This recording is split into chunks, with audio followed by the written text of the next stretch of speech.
Bonjour à tous, dans cette vidéo nous allons voir comment appliquer l'inégalité de bien-aimé de Chebyshev.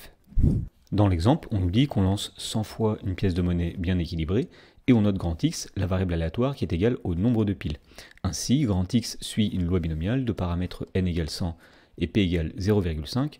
Dans la première question, on nous demande que valent l'espérance et la variance de grand X. Alors, puisque grand X suit une loi binomiale, eh bien on a des formules qui permettent de calculer directement l'espérance et la variance de grand X. Donc tout d'abord, l'espérance de grand X, ce sera n multiplié par p, c'est-à-dire 100 multiplié par 0,5, et donc l'espérance de grand X est de 50. Et pour calculer la variance de grand X, on va utiliser la formule qui dit que la variance c'est n multiplié par p multiplié par 1 moins p quand on est dans le cadre d'une loi binomiale.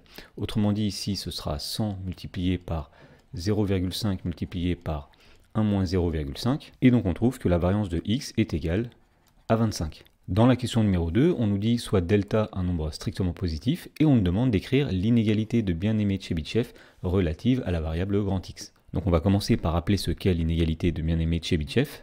Donc si grand X est une variable aléatoire dont l'espérance est notée mu et la variance est notée grand V, et bien pour tout nombre réel delta strictement positif, la probabilité que la valeur absolue de la différence x moins mu soit plus grande que delta, et bien cette probabilité est inférieure à la variance de x divisée par le nombre delta au carré. Autrement dit, la probabilité que la distance de x à son espérance soit plus grande qu'un nombre delta, et bien cette probabilité est plus petite que la variance divisée par le nombre delta au carré.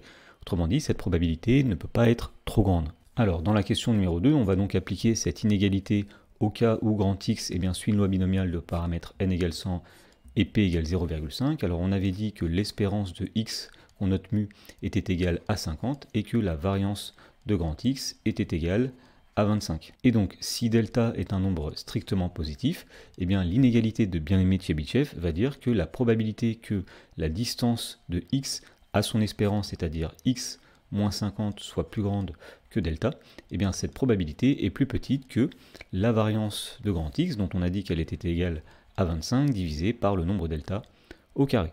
Dans la question numéro 3, on nous demande d'en déduire que la probabilité que la distance de x à 50 soit supérieure ou égale à 10, que cette probabilité est plus petite que 0,25, et ensuite d'interpréter le résultat. Alors il suffit simplement d'appliquer la question numéro 2 à un nombre delta bien choisi.